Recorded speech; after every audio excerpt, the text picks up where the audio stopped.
فأعوذ بالله من الشيطان الرجيم بسم الله الرحمن الرحيم وأما من خاف مقام ربه ونهى النفس عن الهوى فإن الجنة هي المأوى صدق اللہ العظیم۔ قرآن پاک کی یہ آیت جو میں نے آپ کے سامنے پڑھی ہے، یہ آیت سورہ نازعات پارہ نمبر 30 کی ہے۔ اس آیت کریمہ کا ترجمہ یہ ہے وَأَمَّا مَنْ خَافَ مَقَامَ رَبِّهِ، اور جو شخص اپنے رب کے سامنے کھڑا ہونے کے ڈر سے، اپنے رب کے سامنے کھڑے ہونے کے ڈر سے اس نے اپنے نفس کو غلط باتوں سے روکا، اور جس شخص نے اپنے آپ کو اس ڈر کی وجہ سے کہ اس کو اپنے رب کی بارگاہ میں کھڑے ہو کر اپنے اعمال کا حساب و کتاب دینا ہے، اس ڈر کی وجہ سے وَنَهَى النَّفْسَ، اور اس نے اپنے نفس کو روکا گناہوں سے، غلط باتوں سے، بری باتوں سے، فَإِنَّ الْجَنَّةَ هِيَ الْمَأْوَى، تو جنت ہی ایسے شخص کا ٹھکانہ ہے، تو جنت ہی ایسے شخص کا ٹھکانہ ہے کہ جو شخص اس بات کے ڈر کی وجہ سے کہ مجھے دنیا میں جو بھی میں نے کیا ہے یا کر رہا ہوں، اس عمل کا حساب و کتاب حشر کے میدان میں اللہ کی عدالت میں کھڑے ہو کر دینا ہے، یہ ڈر، یہ خوف اس کے دل میں ہر وقت تھا، اور اس ڈر اور اس خوف کی وجہ سے اس نے اپنے آپ کو بری باتوں سے، برائی سے، گناہ سے اپنے آپ کو روک لیا، اپنے نفس کو بچا لیا، تو اللہ تبارک و تعالیٰ کہہ رہے ہیں فَإِنَّ الْجَنَّةَ هِيَ الْمَأْوَى، تو جنت ایسے شخص کا ہی ٹھکانہ ہے، یعنی ایسے شخص کو ہی جنت ملے گی جس کے دل میں خوف خدا ہوگا، اللہ کا خوف ہوگا، اللہ کی خشیت ہوگی، اللہ کا ڈر ہوگا، وہی بندہ جنت کا مستحق اور جنت کا حقدار ہے۔ خوف خدا، پرہیزگاری، تقوی، یہ ایک اللہ کی بہت بڑی نعمت ہے۔ جس انسان کے اندر خوف خدا نہیں، اللہ کا ڈر نہیں، اللہ کا خوف نہیں، وہ انسان باقی نہیں رہتا ہے، وہ جانوروں کی فہرست میں داخل ہو جاتا ہے، انسانیت سے آگے بڑھ جاتا ہے۔ جب انسان کے اندر خوف خدا نہیں ہوتا ہے تو نماز بھی چھوڑتا ہے، وہ زنا بھی کرتا ہے، وہ شراب بھی پیتا ہے، وہ بے ایمانی بھی کرتا ہے، وہ چوری بھی کرتا ہے، وہ ظلم بھی کرتا ہے، وہ زیادتی بھی کرتا ہے، وہ لوگوں کو ستاتا بھی ہے، سارے کام کرتا ہے۔ لیکن جس انسان کے دل میں اللہ کا ڈر ہوتا ہے نا، اللہ کا خوف ہوتا ہے کہ نہیں، میرا اللہ دیکھ رہا ہے، میرا اللہ مجھے دیکھ رہا ہے، اور مجھے اپنے اس عمل کا جو میں کر رہا ہوں اپنے رب کی بارگاہ میں کھڑے ہو کر حساب و کتاب دینا پڑے گا، تو یہ ڈر، یہ خوف، یہ خشیت اس کو اللہ کی نافرمانی سے بچاتے ہیں، یہ ڈر اس کو اللہ کے قانون کو توڑنے سے بچاتا ہے۔ تو یہ ڈر، یہ خوف، یہ خشیت، یہ پرہیزگاری، یہ تقوی، یہ اللہ کی بہت بڑی نعمت ہے۔ اور ہمارا جو عقیدہ ہے، جس کو ہم عقیدہ آخرت کہتے ہیں، یہ لازمی عقیدہ ہے۔ اگر کسی بندے کا آخرت پر عقیدہ نہیں ہے تو وہ بندہ مسلمان نہیں ہے، بھلے ہی وہ مسلمان کے گھر میں پیدا ہوا ہے، وہ دائرے ایمان سے خارج ہے۔ اگر کسی بندے کا عقیدہ آخرت نہیں ہے، وہ سمجھتا ہے جو کر رہے ہیں بس سب برابر ہے، کچھ نہیں ہونے والا مرنے کے بعد، تو اگر کسی کا یہ عقیدہ ہے تو ایمان سے خارج ہے، کیونکہ ایک مومن کا، ایک مسلمان کا یہ عقیدہ ہے کہ ہم جو بھی دنیا میں کر رہے ہیں، چاہے وہ بھلائی ہو چاہے وہ برائی ہو، وہ سب کے سب اللہ کی عدالت میں پیش ہو کر ان کو فیس کرنا پڑے گا، قرآن دیکھیں کیا کہتا ہے، فَمَن يَعْمَلْ مِثْقَالَ ذَرَّةٍ خَيْرًا يَرَهُ وَمَن يَعْمَلْ مِثْقَالَ ذَرَّةٍ شَرًّا يَرَهُ، کہ اگر تم نے رائی کے دانے کے برابر بھی کوئی خیر کا کام کیا ہوگا، رائی کا دانہ تو سمجھتے ہوں گے، سرسوں کو رائی بول دیتے ہیں، چھوٹا سا دانہ ہوتا ہے، باریک سا، اگر رائی کے دانے کے برابر بھی تم نے کوئی خیر کا کام کیا ہوگا تو ایسا نہیں کہ وہ مس ہو جائے اللہ کی نالج سے، اللہ کے علم سے۔ اللہ کے علم سے وہ مس نہیں ہو سکتا ہے۔ جو دو فرشتے جو آپ کرامن کاتبین جن کا تذکرہ قرآن میں ہے، وہ دو فرشتے انسان کی نیکیوں کو بدیوں کو، ایک فرشتہ انسان کی نیکیوں کی لسٹ تیار کرتا رہتا ہے، آپ نے جو بھی دن بھر میں نمازیں پڑھی، جو بھی آپ نے قرآن کی تلاوت کی، جو بھی آپ نے صدقہ کیا، جو بھی آپ نے خیرات کی، جو بھی آپ نے نیک عمل کیا، ایک فرشتہ اس کو نوٹ کرتا رہتا ہے، نوٹ کرتا رہتا ہے، کمپیوٹر میں سیو کرتا رہتا ہے۔ ایک فرشتہ آپ کی برائیوں کو سیو کرتا رہتا ہے، اور یہ سارا ڈاٹا جب آپ مر جائیں گے، سارا ڈاٹا اللہ کی عدالت میں جمع ہو جاتا ہے، اللہ کی عدالت میں جمع ہو جاتا ہے۔ یہ سارا ڈاٹا اللہ کے کمپیوٹر میں محفوظ ہے، لوح محفوظ میں محفوظ ہے۔ اللہ کی عدالت جب لگے گی تو سارا ڈاٹا آپ کا کھولا جائے گا، آپ کو فیس کرنا پڑے گا۔ قرآن پاک میں دیکھیے کیا آتا ہے، وَنَضَعُ الْمَوَازِينَ الْقِسْطَ لِيَوْمِ الْقِيَامَةِ، ہم قیامت کے دن انصاف کا ترازو قائم کریں گے، انصاف کا ترازو لگائیں گے، اور اس انصاف کے ترازو میں انسان کی نیکیاں انسان کی برائیاں تولی جائیں گی،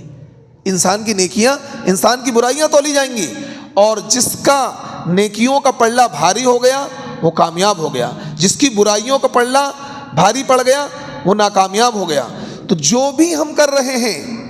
چاہے وہ خیر ہو چاہے وہ برائی ہو، وہ سب کا سب ہم اللہ کی عدالت میں موجود پائیں گے۔ اسی چیز کو قرآن نے کہا فَمَن يَعْمَلْ مِثْقَالَ ذَرَّةٍ خَيْرًا يَرَهُ، کہ اگر ہم رائی کے دانے کے برابر بھی کوئی خیر کا کام کریں گے تو اس کو اللہ کی عدالت میں موجود پائیں گے، آپ کے رجسٹر میں، آپ کی ہارڈ ڈسک میں وہ مینشن ہوگا کہ ہاں بھائی اس نے یہ کام کیے ہیں، یہ خیر، ایسا نہیں کوئی مس ہو جائے۔ اسی لیے کہا گیا ہے کہ کوئی بھی خیر کا کام، اچھا کام کرتے ہیں، کسی کو دکھانے کی ضرورت نہیں ہے، کسی کو بتانے کی ضرورت نہیں ہے، کسی کو جتلانے کی ضرورت نہیں ہے۔ کہتے نا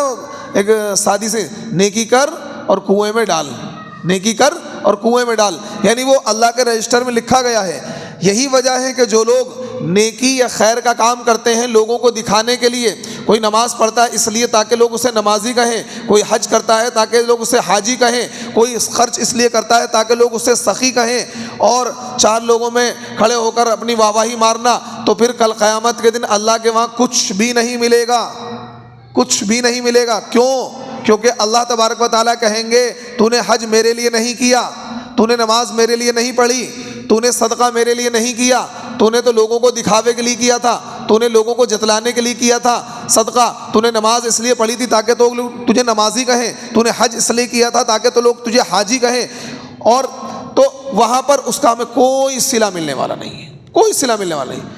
ان عبادتوں کا صلہ ملے گا جو خالصتاً خالصتاً خالصتاً اللہ کو راضی کرنے کے لیے کی گئی ہوں گی، انہی عبادتوں کا صلہ ملے گا، خالصتاً لوجہ اللہ،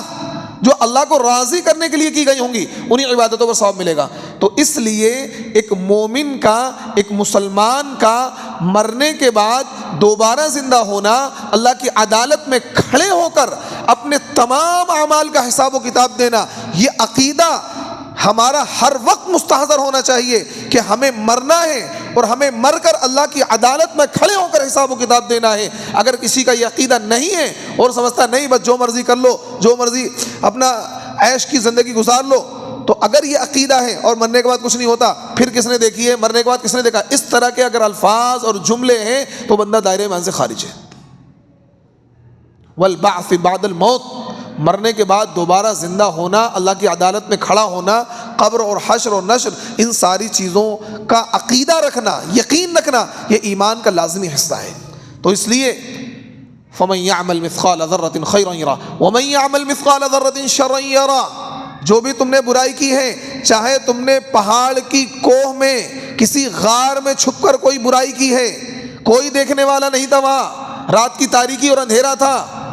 لیکن وہاں اللہ کی عدالت میں اس کو بھی موجود پاؤ گے۔ اور کچھ گناہ ایسے ہیں جو فرشتہ بھی آپ نوٹ نہیں کر پاتا ہے، آپ کسی سے حسد رکھتے ہیں، آپ دل میں کسی کی تعلق سے بغض رکھتے ہیں، فرشتے کو تو نہیں پتا کہ آپ کیا رکھتے ہیں، فرشتہ تو اسی کو نوٹ کرے گا نا جو اسے نظر آ رہا ہے، اچھا اس نے جھوٹ بولا، آج اس نے کیا ظلم کیا، آج اس نے نماز چھوڑی، آج اس نے، جو اس کو نظر آ رہا ہے۔ دلوں کے بھید تو کون جاتا ہے؟ اللہ علیم بذات الصدور ہے، وہ تمہارے دلوں کے بھید سے بھی واقف ہے۔ جو تمہارے دل کے اندر کوئی راز چھپا ہوا ہے، جس راز کو تم جانتے ہو وہ میرا اللہ بھی جانتا ہے۔ تو اس لیے دل کے جو گناہ ہیں، بغض، عداوت، نفرت، حسد، جو تمہارے دل میں چھپی ہوئی ہے کسی کو لے کر، تو اس بغض، عداوت، نفرت اور حسد پر بھی اللہ کیا ہے آپ کو پکڑے گا، اور پھر آپ کو دکھائے گا، آپ کو کیا ہے اسکرین پر دکھا دیا جائے گا۔ اللہ کے لیے کوئی مشکل کام نہیں۔ دیکھو تم اس بندے سے بغض رکھتے، تمہارے دل کے اندر، تمہارے دل کی کیفیت یہ تھی، تمہارے اندر بغض بھرا ہوا تھا، تمہارے اندر نفرت بھری ہوئی تھی اپنے پڑوسی کو لے کر، اپنے بھائی کو لے کر، تو اس لیے اللہ کے علم سے کوئی بھی چیز چھپی ہوئی نہیں ہے۔ جو بھی ہم یہاں کر رہے ہیں، رائی کے دانے کے برابر بھی اگر کوئی ہم نے خیر اور شر کو انجام دیا ہے، وہ اللہ کی عدالت میں ہم اس کو موجود پائیں گے۔ اگر کوئی انکار کرے گا تو اسکرین چلا دیا گی، دیکھو فلاں جگہ پر تم موجود ہو، یہ گناہ کر رہے ہو، یہ دیکھو بالکل کیا ہے، فوراً اسکرین پر چلا دیا جائے گا۔ یرا کے الفاظ ہیں، فَمَن يَعْمَلْ مِثْقَالَ ذَرَّةٍ خَيْرًا يَرَا، اس کو تمہیں دیکھ لو گے، تم اسے کوئی خیر کا کام ہوگا تو اس کو دکھا دیا جائے گا، دیکھو یہ تم نے خیر کا کام کیا تھا، یہ تم نے شر کا کام کیا تھا۔ تو اس لیے یہ ساری چیزیں عقیدہ آخرت سے تعلق رکھتی ہیں، خوف خدا کے تعلق سے تعلق رکھتی ہیں۔ جب انسان کے دل میں خوف خدا ہوگا نا تو وہ انسان بن کر رہے گا۔ جب انسان کے دل میں اللہ کا خوف نکل جائے، اللہ کی خشیت نکل جائے، یہی انسان شیطان سے بدتر ہو جاتا ہے، جانور سے بدتر ہو جاتا ہے۔ اس کے لیے قتل کرنا آسان ہو جاتا ہے، اس کے لیے زنا کرنا آسان ہو جاتا ہے، اس کے لیے شراب پینا آسان ہو جاتا ہے، اس کے لیے جھوٹ بولنا آسان ہو جاتا ہے، اس کے لیے نماز چھوڑنا آسان ہو جاتا ہے، اس کے لیے کسی کو ستانا آسان ہو جاتا ہے، کیونکہ یہ انسانیت سے آگے نکل گیا ہے، اس کے دل سے خوف خدا نکل چکا ہے۔ جب خوف خدا ہوگا، اللہ کا خوف ہوگا، اللہ کی خشیت ہوگی، تو انسان گناہوں سے ڈرے گا اور گناہوں سے پیچھے ہٹے گا۔ نہیں، مجھے اپنے رب کی بارگاہ میں حساب و کتاب دینا ہے، سماج کے ڈر سے نہیں، اللہ کے ڈر کی وجہ سے گناہوں کو چھوڑیے، اللہ کے خوف کی وجہ سے نمازوں کے قریب آئیے، اللہ کے خوف کی وجہ سے جھوٹ سے بچیے، اللہ کے خوف کی وجہ سے صدقہ اور خیرات کیجیے۔ اللہ کی محبت اور خوف ہمارے دل میں ہونا چاہیے، صرف خوف نہیں ہونا چاہیے۔ الایمان بین الخوف والرجاء، ایمان خوف اور امید کا نام ہے۔ اس درجے خوف بھی ہونا چاہیے کہ آپ گناہوں سے بچیں، اس درجے امید بھی ہونی چاہیے لیکن کہ اللہ تعالیٰ مجھے معاف کر دے گا۔ اگر خوف انسان پر طاری ہو جائے گا تو پھر وہ کیا ہے، دنیا میں اس کے لیے جینا دشوار ہو جائے گا، کیونکہ غلطیاں، کوتاہیاں، گناہ انسان سے ہوتے ہیں۔ جب غلطی اور کوتاہی ہو جائے تو امید بھی ہو کہ میرا اللہ مجھے معاف کر دے گا، توبہ کر لیں، اس گناہ سے لوٹ آئیں، اس گناہ سے باز آ جائیں۔ لیکن جب ہمارے دل میں خوف ہوگا نا، اللہ کا ڈر ہوگا، اللہ کی خشیت ہوگی، اللہ کی بارگاہ میں کھڑا ہونے کا یقین ہوگا پختہ، تو انشاءاللہ ہم گناہوں سے بچ جائیں گے۔ تو اپنے دل کے اندر خوف خدا کو پیدا کیجئے، اپنی دعاؤں میں مانگیے، اپنی دعاؤں میں مانگیے، اے اللہ مجھے اپنا خوف عطا کر دیجئے، اپنی خشیت عطا کر دیجئے، اپنی محبت عطا کر دیجئے۔ محبت کی وجہ سے آپ نیکیوں میں آگے بڑھیں گے، خوف کی وجہ سے گناہوں سے پیچھے ہٹیں گے۔ آپ اپنی دعاؤں میں اللہ کا خوف مانگیے، اللہ کی خشیت مانگیے، اللہ سے اللہ کی محبت مانگیے۔ اللہ کی محبت کی وجہ سے عبادتوں میں دل لگے گا، اللہ کے خوف اور ڈر کی وجہ سے گناہوں سے، غلط باتوں سے آپ کیا ہے دور جائیں گے۔ یہی خوف خدا تھا۔ آپ صحابہ کی زندگی اٹھا کر دیکھیے، صحابہ کے دور کے واقعات کو ذرا پڑھیے کہ عام لوگوں میں بھی اتنا تقوی، اتنی پرہیزگاری تھی، عام لوگوں میں بھی، عورتوں میں، خواتین میں، بچوں میں، بوڑھوں میں ایسا تقوی، ایسی پرہیزگاری، کیونکہ ان کے دل میں خوف تھا۔ ایک واقعہ حضرت عمر رضی اللہ تعالیٰ عنہ کے زمانے کا ہے۔ حضرت عمر کا آرڈر تھا کہ کوئی بھی شخص چیزوں میں ملاوٹ نہ کرے، کوئی بھی شخص چیزوں میں ملاوٹ نہ کرے، دودھ میں پانی نہ ملائے، چاول میں کنکر نہ ملائے، بالکل خالص چیز بیچیں، کسی بھی چیز میں ملاوٹ نہ کریں۔ یہ حضرت امیر المومنین کا آرڈر تھا، باقاعدہ اس کے لیے آپ چیکنگ وغیرہ کیا کرتے تھے، یہ خالص ان کا آرڈر تھا۔ تو عرب میں لوگ، کیونکہ پرہیزگاری تھی، خوف خدا تھا، لوگ اس پر عمل بھی کرتے تھے، اس کے باوجود نگرانی بھی حضرت عمر کی طرف سے ہوتی تھی۔ ایک دن حضرت عمر رضی اللہ تعالیٰ عنہ لوگوں کی نگرانی کے لیے رات میں گشت کیا کرتے تھے، لوگوں کے حالات معلوم کرتے تھے، کوئی پریشان حال تو نہیں ہے، کوئی گڑبڑی تو نہیں ہے۔ اس طریقے سے راتوں میں آپ پورے کیا ہے مدینے کا گشت لگایا کرتے تھے۔ تو ایک گھر سے آواز آئی، بیٹی آج کیا ہے دودھ میں تھوڑا سا پانی ملا دے، آج دودھ میں تھوڑا سا پانی ملا دے، بکری نے دودھ کم دیا ہے تاکہ گراہک کو دودھ پورا ہو جائے۔ بیٹی نے کہا کہ اماں جان دودھ میں پانی نہیں ملاؤں گی، کیونکہ امیر المومنین عمر فاروق رضی اللہ تعالیٰ عنہ کا آرڈر ہے کوئی بھی شخص ملاوٹی چیز نہ بیچے، دودھ میں پانی نہ ملائے۔ تو ماں نے جواب دیا ارے امیر المومنین کو ہمیں دیکھنے کے لیے آ رہے ہیں، تو پانی ملا دے۔ بیٹی نے کہا فَأَيْنَ اللَّهُ،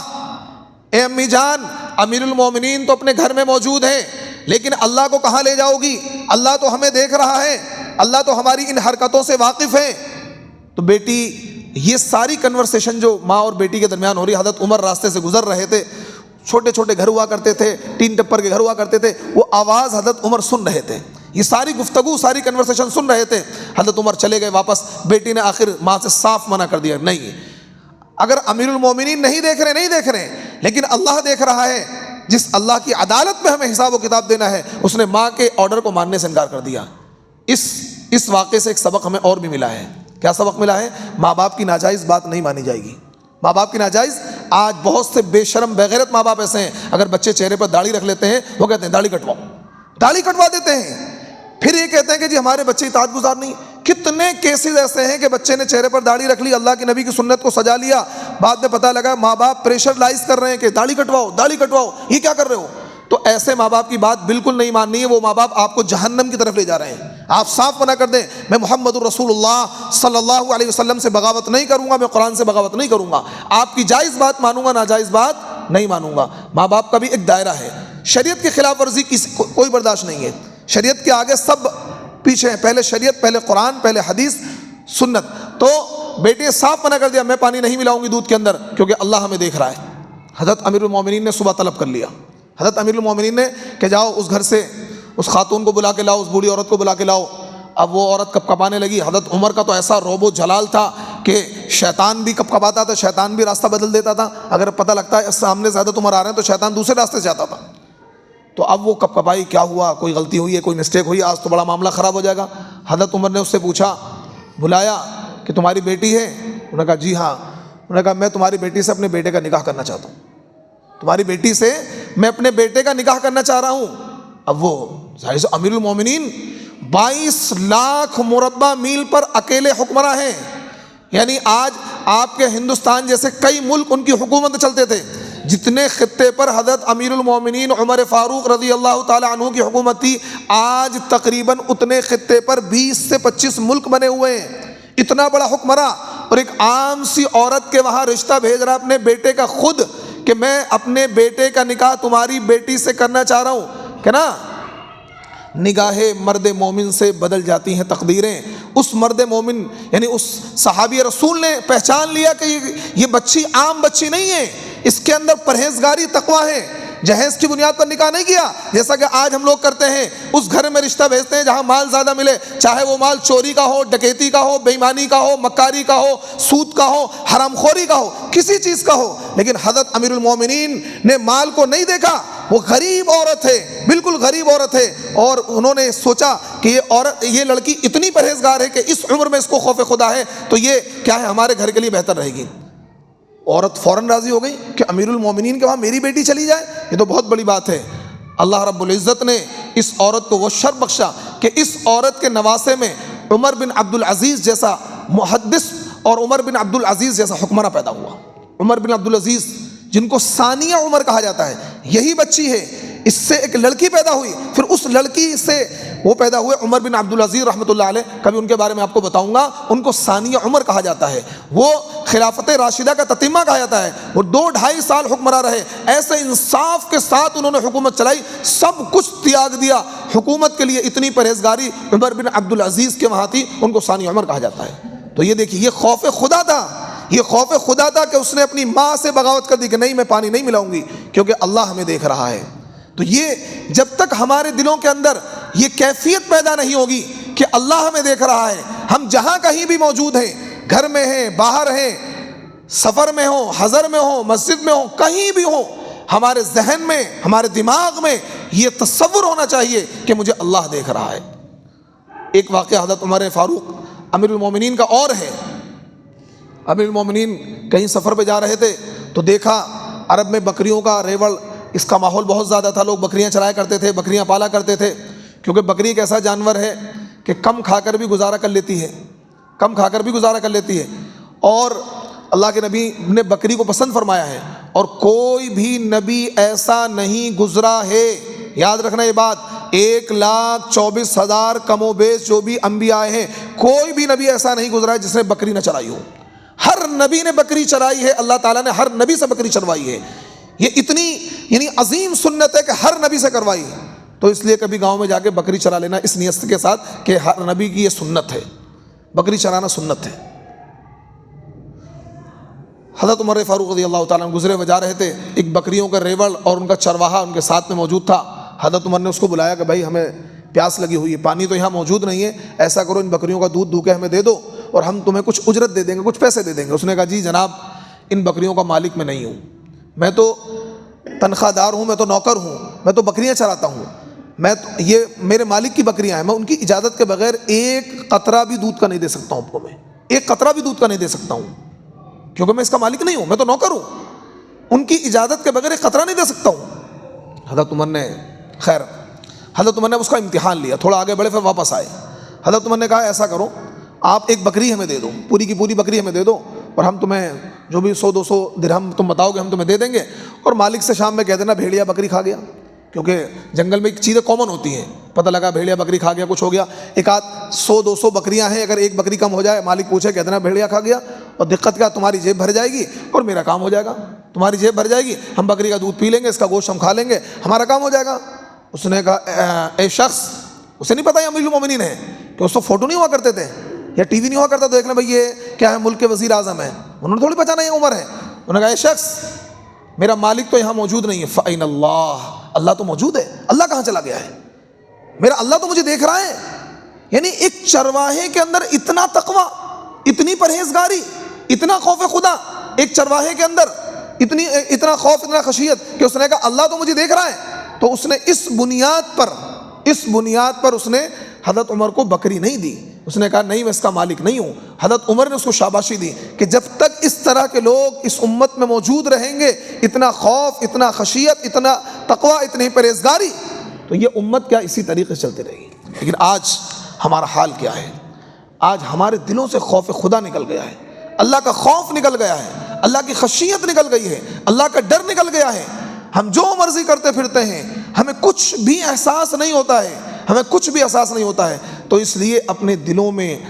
دلوں کے اندر پرہیزگاری پیدا کریں، اللہ کا خوف پیدا کریں، اللہ کی خشیت پیدا کریں۔ جب ہمارے دلوں میں اللہ کا خوف پیدا ہوگا، اللہ کی خشیت پیدا ہوگی، تو انشاءاللہ ہم گناہوں سے بچ جائیں گے اور نیکیوں کو انجام دیں گے۔ اللہ رب العزت ہمیں عمل کی توفیق عطا فرمائے۔ وآخر دعوانا ان الحمد للہ رب العالمین۔